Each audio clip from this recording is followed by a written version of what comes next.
Uma fumaça sobe no céu de Roma. A praça vibra. Milhões assistem ao vivo em tempo real.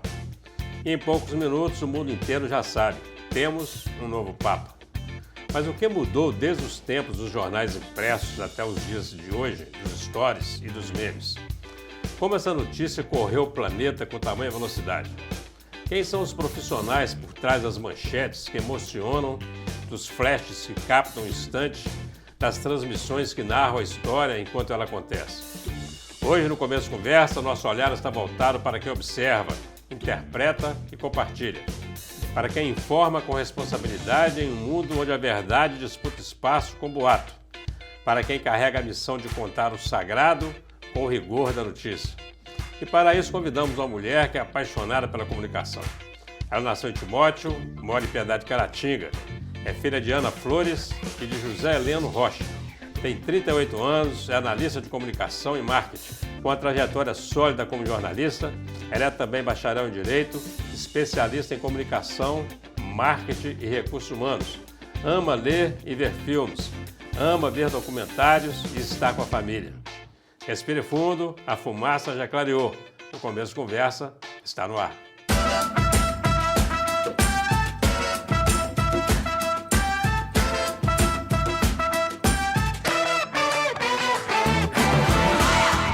Olá, estamos iniciando mais um Começo Conversa, o programa de entrevistas mais assistido da região. E você pode acompanhar pela UNEC TV, mantida pela Fundação Educacional de Caratinga, pela TV Sistec, pelo Super Canal TV e, claro, pelas mídias digitais. Quando o novo Papa é eleito, não é só a igreja que recebe um novo pastor. O mundo recebe uma nova narrativa e o jornalismo entra em cena para traduzi-la em palavras, imagens, transmissões. E nesse cenário tão complexo, entra a tradição e a velocidade do digital. A nossa convidada de hoje é quem nos ajuda a entender os bastidores e os desafios dessa cobertura. Seja muito bem-vinda, Graziele Flores. Prazer te receber aqui. Prazer é todo meu, agradeço. Muito bem, Graziele Flores, eu me lembro do seu apelido na Rádio Cidade de Flores. Exatamente. Por conta da nossa querida Graziela Ângelo. Isso. Né? Grande profissional, né? Muito tempo. Trabalharam juntos lá. Fala para nós um pouco da sua trajetória de trabalho, eu gostaria de ouvir isso. O rádio foi, sem sombra de dúvidas, um divisor de águas nesse processo, né, professor Eugênio? Eu venho de Timóteo, como o senhor anunciou no início, e vindo para Caratinga em 2005, eu comecei, já dentro do curso de jornalismo, a me enveredar por esses caminhos, né? A Graziela Ângelo, como você também mencionou, era uma das minhas professoras de curso na faculdade e um dia me convidou, né? Muito lisonjeada, aceitei o convite para fazer um estágio na emissora e por lá fiquei durante 10 anos. 10 anos. E aí acabou que Graziela Ângelo, Graziele Flores, ficou o Flores e o Ângelo e durante muito tempo, eu acho que até hoje, muitos ainda me conhecem dessa maneira tão carinhosa, né? Muito bem. Assim. Você vem de Timóteo, família de Timóteo? Sim, somos. Toda continua em Timóteo? Não, atualmente a gente reside em uma chácara em Piedade de Caratinga. Vieram todos para cá? Vieram todos. Ah, que bom. Com a família toda aqui no melhor clima da região. Não, fresquinho, muito gostoso. É bom, né? Região boa. Eu falo que quando a gente sai do Vale do Aço, que é muito quente, a gente vem para um lugar tão aconchegante. Muito bonito, não é Piedade? Muito, muito bonito. Pessoal lá acolhedor? Muito, né? Eu falo que jornalista gosta sempre de uma boa prosa, um bom bate-papo, né? Ouvir as histórias e analisar os contextos. E ali é um lugar muito propício para isso. Conta para nós, como que você começou a se interessar por essa cobertura de eleição de Papa, por exemplo? Conta para nós. Na verdade, começou justamente em 2005. Foi quando eu comecei no curso de jornalismo, eu chegava em Caratinga nessa época, e nós tivemos nesse ano a eleição do Papa Bento XVI. Né? A gente foi, assim, memoravelmente falando, a primeira transmissão em massa que eu consegui acompanhar, já começando com aquele olhar de jornalista mesmo, né? Tentando entender os processos, os bastidores, como funcionava todo aquele cenário. Então, em 2005, eu comecei a acompanhar esse processo, católica, apaixonada pela temática, então eu fui, de uma certa forma, muito iscada por esse contexto. E em 2005, a eleição de Bento XVI, ela foi marcada também por um contexto muito peculiar, né? João Paulo II nos deixava, ele que teve um papado de mais de 25 anos, e um papado de muito carisma, marcado por fatos históricos inesquecíveis e que mesmo quem não é católico ou que não está dentro dos veículos de comunicação acabou de alguma forma, como que eu posso dizer, marcado pela trajetória dele à frente da igreja. Aquele gesto dele de, a cada lugar que ele chegava, de se ajoelhar e beijar o chão, né? Isso. Que ele falava muito, né? Isso. Eu costumo dizer que, na atualidade, a cobertura jornalística de uma eleição, né, de um novo Papa, ela é dentro, né, dos processos contemporâneos, aquela que ainda consegue trazer muito essa retórica do sagrado, né, do que é mídia, do que é espetáculo. Então, a gente consegue ver muito isso, a tradução disso, dentro do silêncio. Por que eu digo isso? É até engraçado porque a gente fala muito dessa questão da narrativa, do discurso, né? Do apontamento, porque a mídia ela traz isso, mas dentro da igreja, dentro daquilo que a gente tem na solenidade da eleição de um novo Papa, da escolha de um novo Papa, os símbolos, eles têm muito peso. Não é? A própria fumaça branca, não é? Né? As vestes, a presença, a primeira aparição ali na sacada, em frente aos fiéis. Então, a gente vê que o simbolismo ele está impregnado em todos os momentos. Bem antes até, né, daquele que está deixando o papado, até mesmo posteriormente quando aquele novo eleito venha a começar os trabalhos. Nós estamos falando aí dos sinais, você falou aí daquela chegada na sacada, eu queria falar sobre isso um pouco, porque nós estamos falando aí de 3 acompanhamentos que você fez, do Bento XVI, 2005, depois do Papa Francisco e agora do Papa Leão. Do Papa Leão. Isso.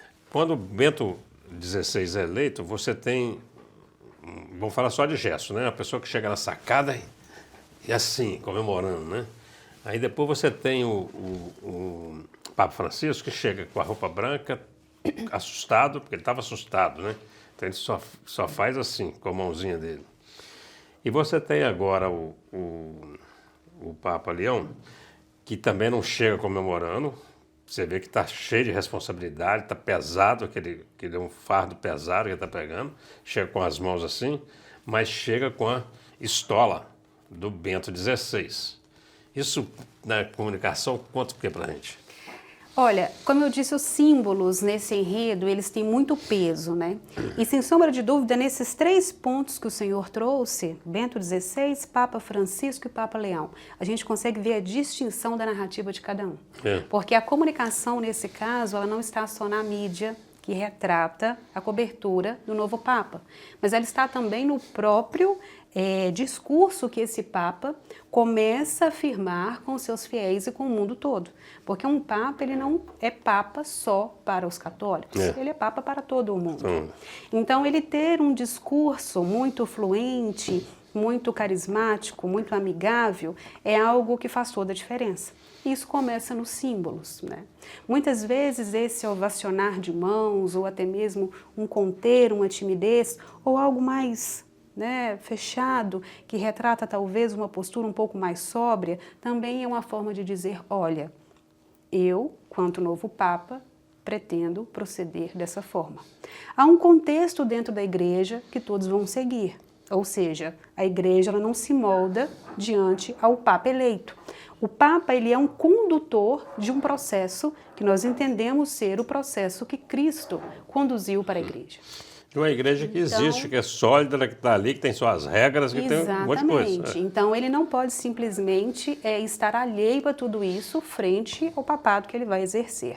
E até mesmo o próprio eleger do Papa, né? Nós temos aí vários cardeais que dentro daquele processo também tem a sua narrativa, ou seja, cada um vê como deve conduzir quanto o Papa, se fosse Papa, né, esse processo. Então essas narrativas elas se misturam e esses símbolos eles começam a já trazer para a gente algumas coisas desde o primeiro momento, né?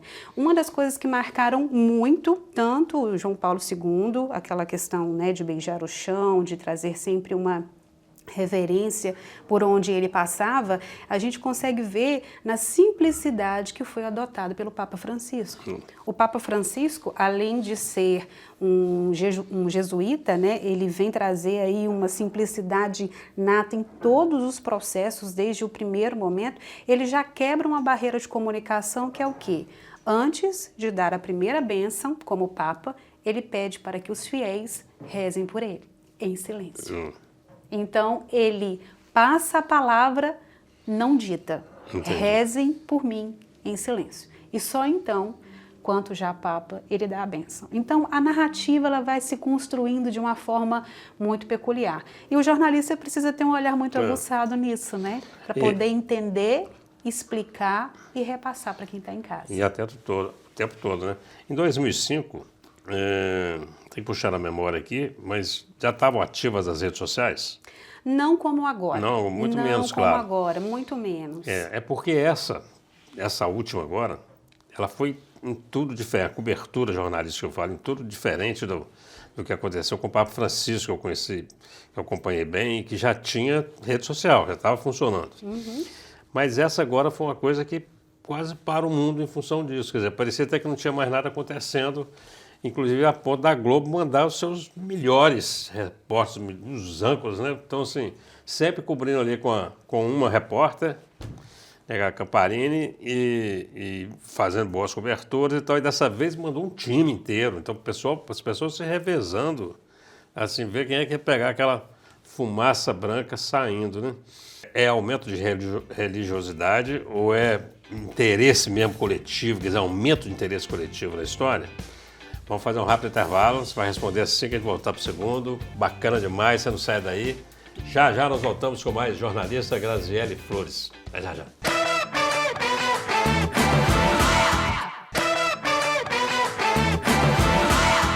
Olá, estamos de volta com o segundo bloco desse começo de conversa, recebendo aqui a jornalista Graziele Flores. Graziele, vamos lá. Respondendo a nossa pergunta do primeiro bloco, conta para nós. O que é isso? É uma mistura de aumento de religiosidade com curiosidade? É a própria mídia que faz isso? Quer dizer, a própria mídia se antecipa e fala, vou transformar isso num fenômeno de comunicação? Eu acho que hoje ambos têm esse poder, tanto a população, tanto a comunidade, quanto a própria imprensa, né? Eu acho que há muito tempo a imprensa tradicional, o jornalismo tradicional, por mais importante que ele ainda seja, não detém mais o monopólio dessa comunicação imediatista, rápida, que a gente acompanhou durante toda a vida até aqui, né? Com essa massificação, essa possibilidade tão ampla das pessoas com o celular colocarem a comunicação, mostrarem para o mundo o que está acontecendo, isso acabou se perdendo um pouco, né? Saindo um pouco ali da mão só desse jornalismo mais tradicional.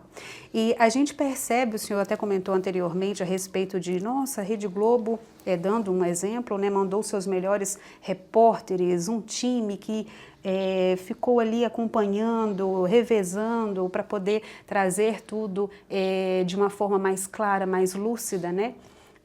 O que acontece? A imagem, ela também é um sinal de comunicação que traz muito peso. Ela vem muito marcada pela credibilidade e isso muitas vezes está associado com aquilo que a gente precisa naquele momento em que a gente fala de algo tão solene quanto a eleição de um novo Papa. Então, há sim esse espetáculo, onde as pessoas querem mostrar que estão lá, onde elas têm hoje meios para poder trazerem isso, né, traduzirem o melhor isso, para quem talvez não esteja lá com elas, e isso roda todo mundo de forma instantânea, mas há também aquele jornalismo que precisa estar ali atento a esses sinais que muitas vezes a massa não tem conhecimento. Não enxerga. Né? Não consegue enxergar. E é nesse ponto, professor Eugênio, que eu ousaria dizer que acontece o sagrado, porque o sagrado ele não consegue ser maquiado. Você não consegue trazer aí para esse contexto algo que foge né, dentro daquela solenidade do âmbito cristão só por ser algo que vai dar likes ou cliques ou reposts, compartilhamentos. Tanto é que, como jornalista, um dos momentos mais marcantes dessa cobertura, sem sombra de dúvidas, é ver a reação dos fiéis na praça quando aparece o novo Papa. Ali você vê o humano das pessoas. Entendi. A reação, o olhar, ele. Tanto é que, uma curiosidade, né, quando os fiéis têm um contato, o Papa ele passeia com o Papa Móvel entre os fiéis em um rito já muito solene e acaba sendo até de certa forma tradicional, as pessoas gritam, né, viva um novo Papa, viva um novo Papa. Quando o Papa Francisco foi eleito novo Papa, as pessoas falavam obrigado, obrigado. Então a gente consegue ver que naquele momento as pessoas estavam abraçadas por essa espiritualidade. Eu acho, uma conexão mesmo. Você né? falou uma coisa interessante aí, porque assim, quando você acompanha antes, né, antes da fumaça sair, antes do Papa aparecer, na verdade antes do Papa ser anunciado, cada um tem sua aposta. Então as pessoas que estão ali no pátio de São Pedro, cada um torcendo, é um Papa brasileiro, é um Papa argentino, é um Papa italiano e aquele negócio todo, que por incrível que pareça, eu não percebi, assim, deve ter tido, claro, mas eu não percebi, não foi divulgado nenhum grupo falando que ele é um Papa americano, porque assim, não é nem, não é que não combina, porque não se esperava, né? Mas quando se anuncia o Papa, isso tudo cai por terra, quer dizer, aquele que está gritando Papa brasileiro para brasileiro, quando ele vê o Papa, não, o Papa americano, temos Papa, né? Então, assim, é uma coisa, acho que o humano sagrado se junta ali naquele momento, Sim. Nesse momento especial, né? E a comunicação, ela tem um papel fundamental nisso, né? Não só como jornalista, eu ouso dizer que sem sombra de dúvidas, um divisor de água, porque você pensar, nós tivemos aí João Paulo I, ele esteve no papado por apenas 33 dias. Então, o senhor imagina se nós tivéssemos naquela época, o papado dele terminou em 78, se não me falha a memória. Imagina se nós tivéssemos naquela época as possibilidades midiáticas que nós temos hoje. Com certeza nós teríamos um legado desses 33 dias de forma muito mais robusta do que nós temos hoje. Né? Tanto é que quando o senhor me perguntou qual era a minha lembrança de início de cobertura jornalística desse cenário, eu me ative a 2005, nós estamos em 2025, há 20 anos atrás. Então, é muito recente. Então, apesar de ser muito célere esse processo, ele ainda é muito novo. E isso traz também uma certa dificuldade nesse entendimento. Até que ponto isso é real, é realmente solene, e até que ponto isso é mídia, é espetáculo, é uma festa. E a gente precisa entender que dentro da Igreja Católica, esse solene e esse sagrado, ele se mistura, não tem como. Até mesmo dentro dos próprios sacramentos, né? Você vê um casamento, um batizado, ou seja, todo o rito dentro da igreja, ele é uma solenidade, ele é uma festa, ele é ali um encontro com Deus de alguma maneira. Então isso a gente só consegue perceber nas entrelinhas da comunicação. Nós estávamos falando aqui sobre essa questão do Papa, da eleição do Papa, e eu queria conversar um pouco sobre os bastidores da comunicação dentro de uma eleição do Papa. Tem coisa, por exemplo, assim, que eu acredito que seja mais por pesquisa, resultado de pesquisa, porque quando o jornalista fala assim, vamos ver, porque aqui no Vaticano já se fala, entrou papável, sai cardeal. Não é assim?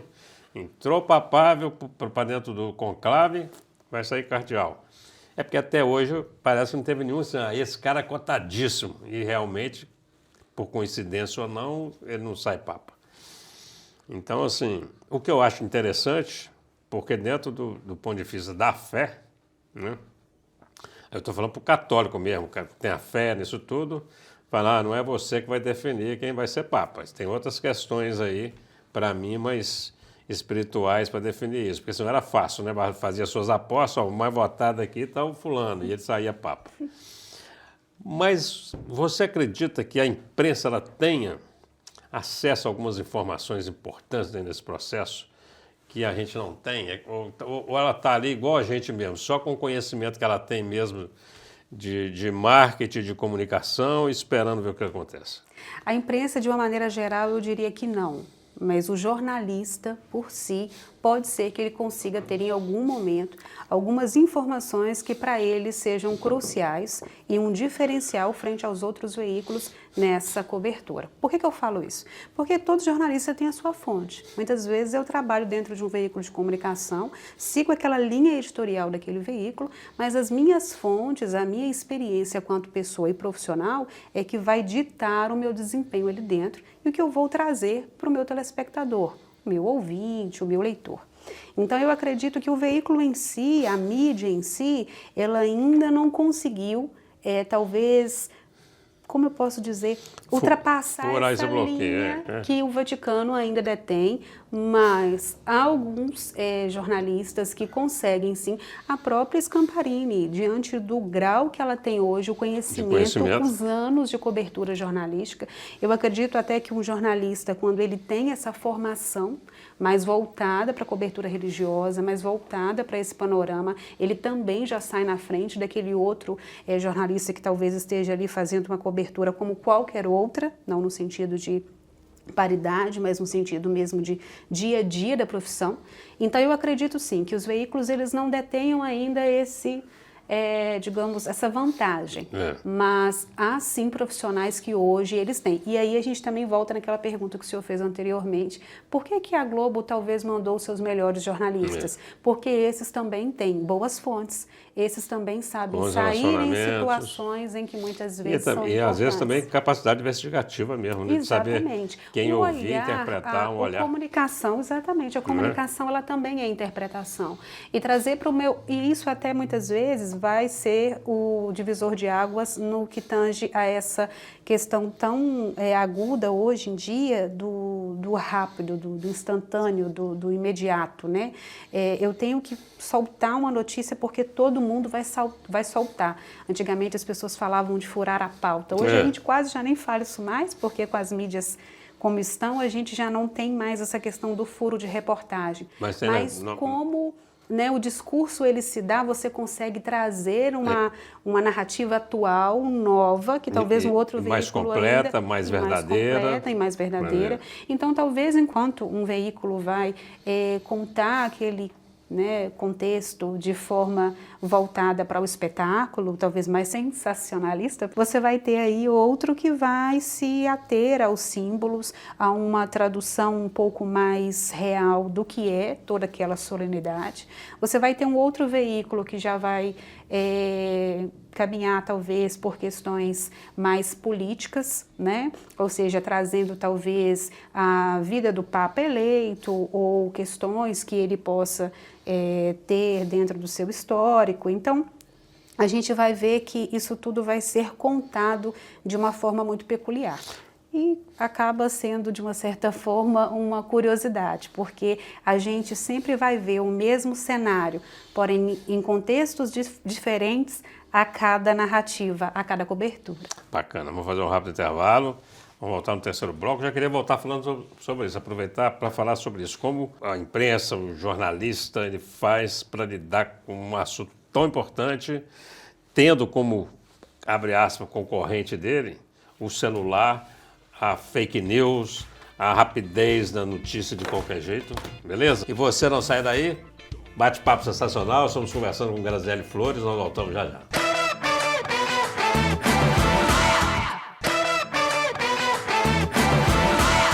Olá, estamos de volta para o último bloco desse começo de conversa. Você que chegou aí agora vai acompanhar um final de bate-papo sensacional. Nós estamos conversando com a jornalista Graziele Flores. Graziele, vamos lá. A notícia exige rapidez hoje, o consumidor também quer rapidez, e aí tem muita fake news, tem um monte de coisa errada, e a imprensa tentando fazer o trabalho certo dela. Como é que lidar com isso tudo? Como competir com isso?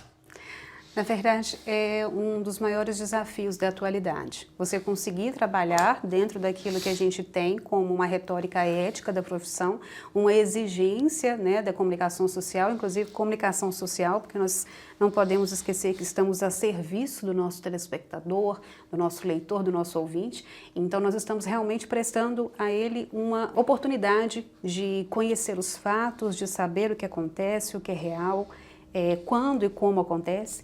Então, é muito difícil lidar hoje com todo esse contexto, né, de uma mídia descreditada pelas fake news e tantas outras circunstâncias.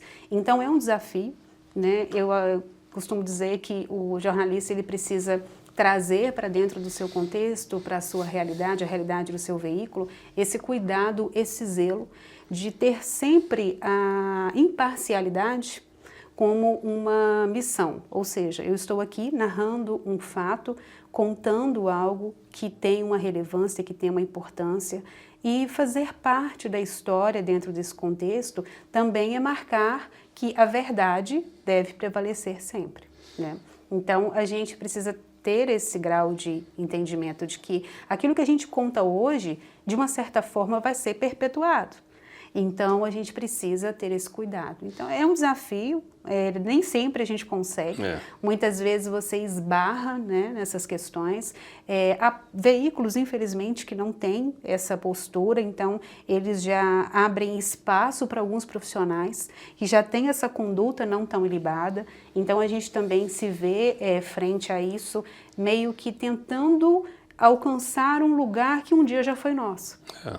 Então, realmente é um grande desafio. É um desafio tremendo, não só em questão religiosa, em todas as questão política também. Eu fico vendo, porque assim, não importa se você é de esquerda ou de direita, se você é católico ou protestante, se você gosta disso ou daquilo. O jornalista, ele tem que trazer a notícia.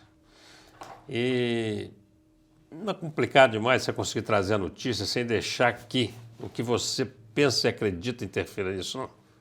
É muito difícil quando você está numa situação em que você pode, de alguma forma, vir a opinar. Então, nós temos dentro do jornalismo também essas vertentes, né? Muitas vezes, o jornalista ele vai precisar se posicionar. Então, a gente tem ali dentro de um comentário, dentro né, de uma sequência de narrativas e contextos, momentos em que você realmente vai precisar ter essa parcialidade, mas frente ao que você está se propondo a fazer. Então, é isso que a gente precisa ter como zelo, como cuidado, né? Nesse momento agora, eu estou apenas narrando um fato, ou neste momento agora eu estou interferindo na opinião pública, eu estou aqui demonstrando tendenciosamente aquilo que eu acho que seria mais pertinente. Então, vai muito da postura desse profissional. A gente precisa entender que o jornalista, antes de qualquer coisa, é um humano. Então, ele tem aí a sua carga profissional, mas ele também traz aí as suas experiências, então realmente é muito difícil, né? E isso não pode em nenhum momento se sobressair. Então, eu acho que talvez o desafio, até mesmo para dificultar um pouco, ser uma resistência, fake news e tudo isso, é essa conduta. Exatamente. Eu estava vendo uma matéria, já depois de um ano, daquela grande enchente que arrasou o Rio Grande do Sul, muito triste, né? Muito. E aí estava vendo uma matéria sobre os bastidores da notícia, aí uma jornalista chorando muito, porque parece que foram pegar depoimentos com cada um que passou naquele momento, e ela relembrando e chorando, e aí mostraram a cena dela, assim, ela não só se solidarizou, não, ela chorou, ela caiu em prantos, e ela pedindo desculpa, porque, tipo assim, eu não podia ter chorado, né? Tem dessas coisas? Tem esse sofrimento? Tem esse sofrimento, tem essa emoção. É muito difícil quando você se vê naquela situação de ser tão tocado, né? De ser tão assim, de viver tão agudamente o que está acontecendo e ao mesmo tempo conseguir manter essa cortina, né? Que às vezes a profissão te impõe. Então é muito difícil. Mas eu ouso dizer, professor Eugênio, que os melhores contextos jornalísticos hoje, as melhores coberturas, são aquelas em que o humano do jornalista contou a história de forma genuína, ou seja, onde as pessoas, os espectadores puderam ver aquele fato com o olhar de quem o contava. A porque verdade, eu acho né? que é o mais real. A verdade de tudo. interior do contador da história. Então isso é muito bonito e eu acho que é uma forma de manter viva, né, essa essência do jornalismo. A gente viu pegando os últimos 3 papas, de Bento XVI até o Leão XIV, a primeira escolha do nome, acho que assim, ela é bem significativa, né? Eu acho que o nome, ele fala muito, né, do que vai ser aquele Papa. Muito, muito. O Papa Francisco foi uma surpresa a sua eleição em si, porque na eleição do Bento XVI, o Papa Francisco, ele havia recebido 40 dos votos. Então, na eleição seguinte, quando ainda não havia sido, né, a fumaça branca, ele pediu que aqueles que haviam votado nele dessem esse voto para o Bento XVI. Então, o Bento XVI foi escolhido novo Papa. Quando acontece a renúncia do Bento XVI e o conclave volta o seu olhar para um novo Papa, todo mundo meio que esperava. As pessoas... E até, de uma certa forma, ficavam ainda naquela especulação se, diante da posição do Papa Francisco antes de pedir que quem havia votado nele votasse no Bento XVI, ele estaria realmente entregue ao cargo, né? A gente já vinha de um cenário muito diferente, um contexto assim muito...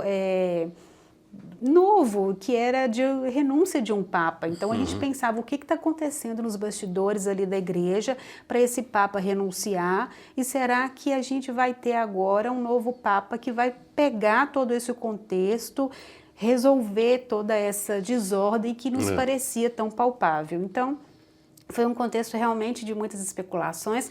Nesse momento os jornalistas trabalham incansavelmente porque todo boato pode ser uma notícia.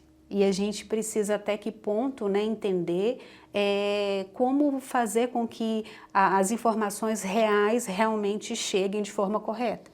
Tanto até os profissionais de comunicação, para que esses possam reportar. Então, realmente é um contexto, né, de muita divergência, especulação, mas também de muita investigação. E o nome dos papas, né, tomando por base o início da nossa pergunta, eles já dizem muito, né? O Papa Francisco, Bento XVI, era, digamos assim, um intermediário desses 3 nomes. Se a gente fosse pegar Bento XVI, Papa Francisco e Papa Leão, né? E o Papa Francisco, ele, já na escolha do nome, ele mostrou a que veio. Ele não quis os sapatos vermelhos, ele não quis dormir nos quartos. Sou amigo dos pobres, eu fico no meio do povo, a minha igreja é aberta, casa comum, cuidar da natureza, cuidar dos bichos. Então era aquilo que ele queria passar, eu sou Francisco e é assim que eu quero conduzir o meu papado. Então o nome ele diz muito. O Papa Leão, ele é um Papa americano, o primeiro Papa americano, por sinal. Então ele já tem aí uma retórica um pouquinho mais engessada.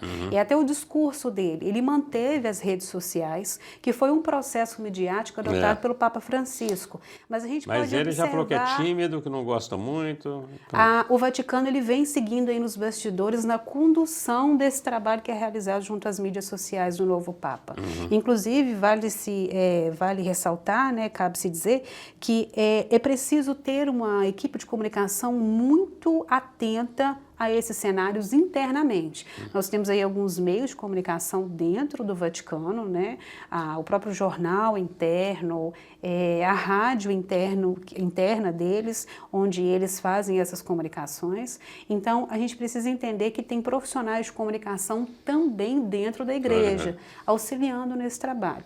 E o diálogo, o discurso, a narrativa em si, que os papas adotam, também está muito atrelada a essa imagem, né? A escolha de quem eu quero ser, né? É uma sucessão e acaba sendo uma continuidade. Eles escolhem quase sempre, adotando uma postura de um Papa que já esteve ali conduzindo a igreja daquela maneira e eles se identificaram. No caso do Papa Francisco, eu acho que ele vem trazendo um pouco daquela humanidade, proximidade que João Paulo tinha, né? Mas eu ouso dizer que em termos de carisma, ele abriu aí infinitos precedentes e ele trouxe aí uma narrativa muito diferente de todas as que a gente já até então havia acompanhado. É isso. Gisele, infelizmente nosso tempo acabou. É uma delícia o bate-papo. Precisar ter mais blocos. Mas você tem um minuto aqui para suas considerações finais. Essa câmera aqui é sua. Deixar um recado para os telespectadores da UNEC TV, TV Sistec, Supercanal TV e para os internautas. Primeiro, gostaria de agradecer o convite, agradecer a você que nos acompanha e pedir a todos, principalmente aos jovens, né, que continuem aí atentos ao que está acontecendo, mas também atentos à importância da ética profissional, daquilo que é, digamos, real, né? Nós estamos muito aí próximos do imaginário com as mídias digitais e com todo esse contexto, então que a gente saiba utilizar tudo que hoje a gente tem a nosso favor e a favor da comunicação da maneira mais verdadeira, que a verdade continue sendo sempre o nosso pilar em todos os nossos bate-papos e em todo bom começo de conversa. Tá ótimo, querido. Muito obrigado. Prazer te receber aqui. Estamos encerrando mais um Começo de Conversa. A você, o nosso muito obrigado pela companhia, pela audiência.